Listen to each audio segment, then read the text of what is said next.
And so, I got to thinking, well, you know what? I'd like to do that too. And because I've been down to Howard Amon Park and they have the memorial benches there. And so I went on the website and looked up the guy that called him. And he said, yeah, we do that, but we don't do along the river anymore. They're all full. And I said, oh. I said, oh, grass. And then I got to thinking, well, I have this little park right real close to where I live. And so I asked them if they would put one here. And they said, sure, we'll do that. So that's where it started from. So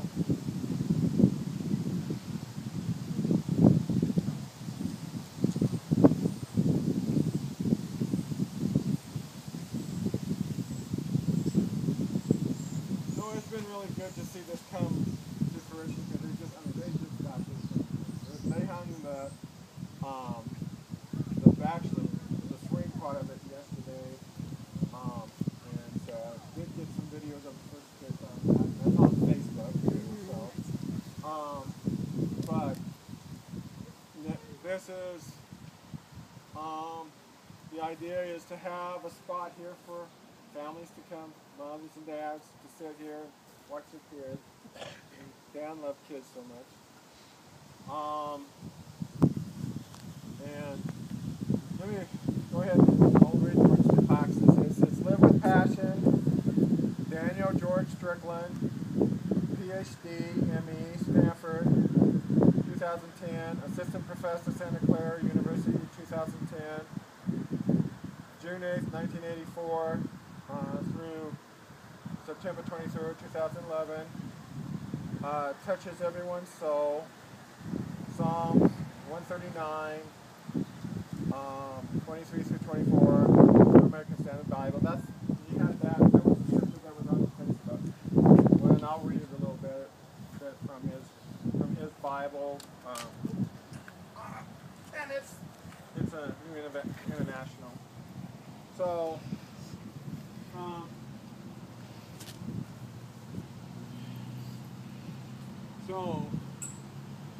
He grew up, he was born in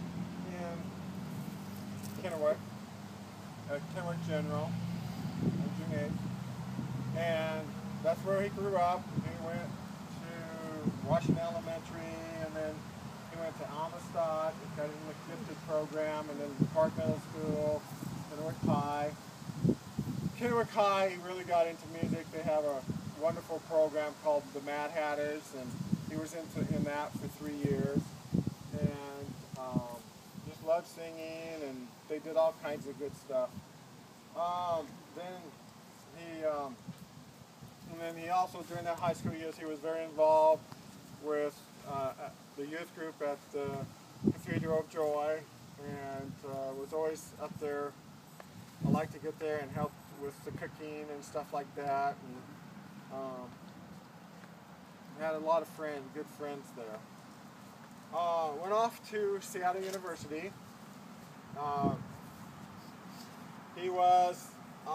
That is a Jesuit school. It's a sister school of Gonzaga.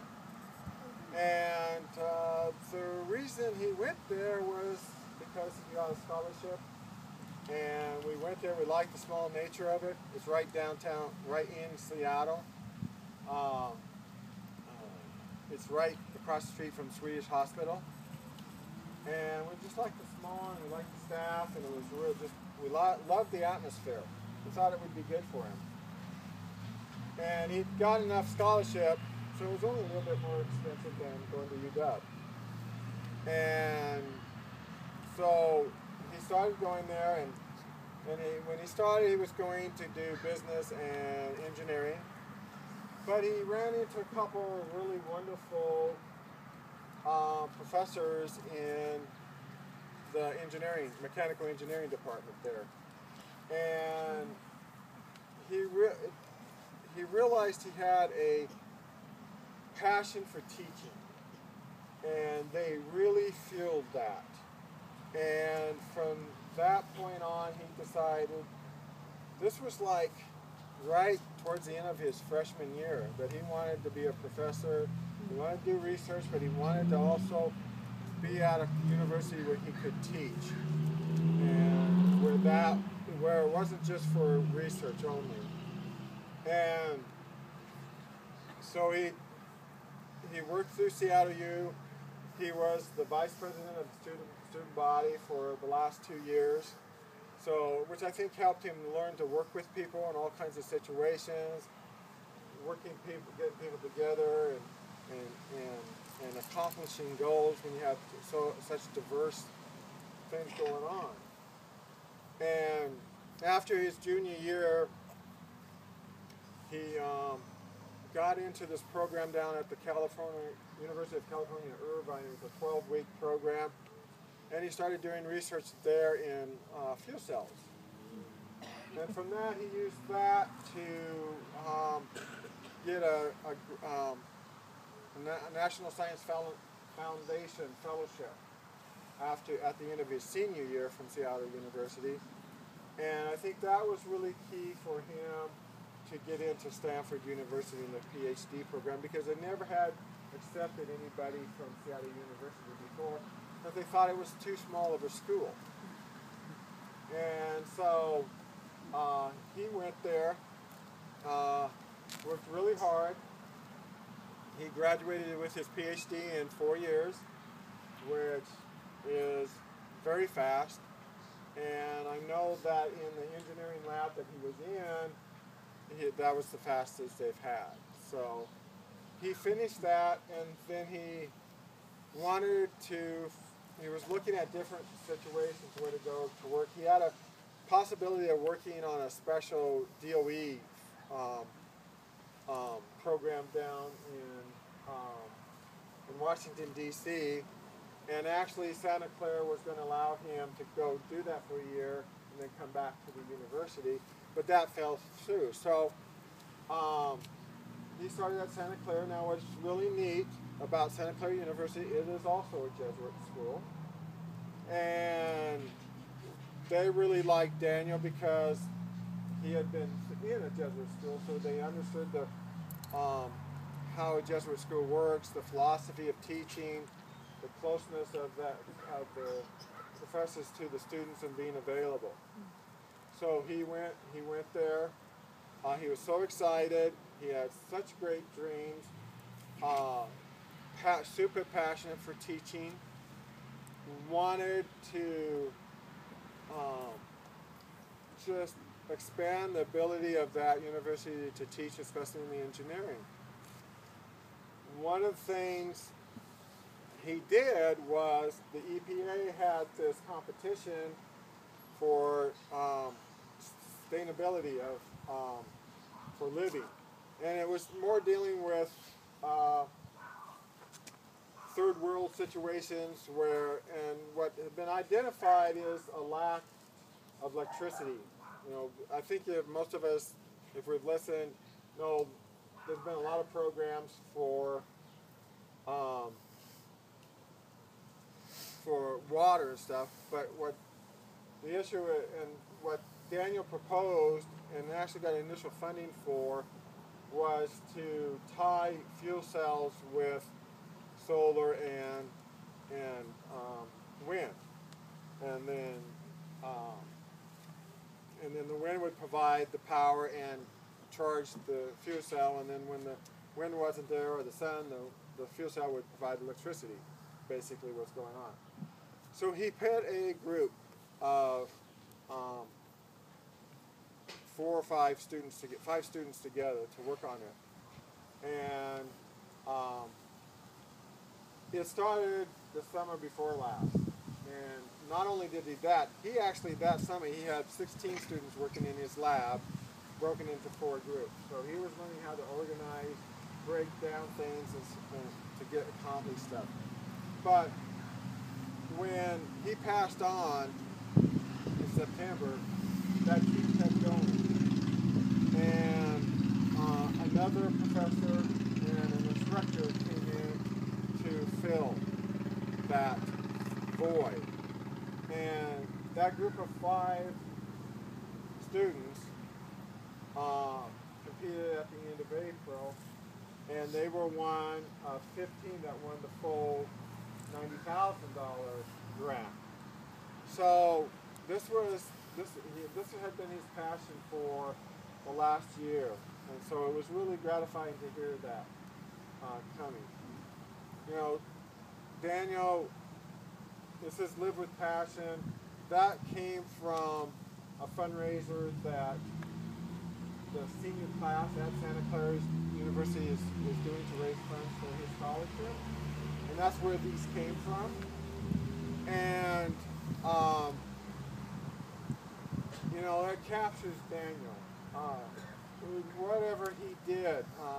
When he got down to Stanford, there was a guy in one of his labs that he worked with that was from France and rode bicycles. And Daniel got riding into bicycles. And he had a really slick bicycle. And I mean, they'd go out and ride 100 miles in a day on the weekend, you know? And so, but it's to down where, I mean, he was well known in Seattle for his love of coffee, and people could go to him and ask him, you know, about where to get good coffee, and he could tell them, you know, every place, and what kind of coffee, and what kind of service, and what kind of quality, and the ambiance of the place. I mean, it was detailed to the point that when I was there the week before the accident, you know, he was so excited that we got in late because we drove from here. We left Saturday morning and got in at like midnight down there. It was a 15-hour trip. And the next morning, the first thing he had to show me is this really cool coffee grinder. I mean, and how cool it was, and what nifty features. So, but the point is that whatever he did with passion. And he was also a very good friend, a very dear friend. You know, he had this ability to just connect with you, just immediately connect to you. And that's, you can't really get to his Facebook page unless you're already a friend. But you see that. I remember when the accident happened, you know, there was a young lady from Germany said, what happened? And I said, how do you know my son? And she goes, well, he was in Vienna, Austria, because he did do conferences. He'd been to China, he'd been to multiple places, Italy and Vienna and Prague for different conferences. And he said, so he had gotten done with one, and he was touring, and was staying at those hospitals, you know, where there's a bunch of people in the same room and stuff. Well, he and her, I mean, the other people were too noisy, so she knew Vienna, so they went off and they went into around the city. She was showing him the sights. So, you know, but she said, he just had that. He had a soul that touched everybody, you know, and they immediately knew it. So that was my son. This is a legacy for him, for moms and dads to sit here and watch their kids play, you know, to have their visions of what they want the kids to grow up and the possibilities, to be encouraged that. It's here for the kids to play. I mean, yesterday afternoon around 4, there was 4 kids swinging back and forth. And I posted it on Facebook, but, you know, I said, I can't remember, I said smile or something like that, and they turned around and they said, no, we don't want our pictures. I said, no, I'm taking your picture, I'm videoing you. So, but they were good kids and they were enjoying it, and that really touched my heart. But, you know, a source of enjoyment, so kids can have fun here and dream their dreams and things, and young couples can come here and sit and consider what's possibilities, and us older people can sit here and be blessed for what we've had and what our future holds. So for that reason, this is dedicated for Daniel. And I thank you so much for all you for coming for this.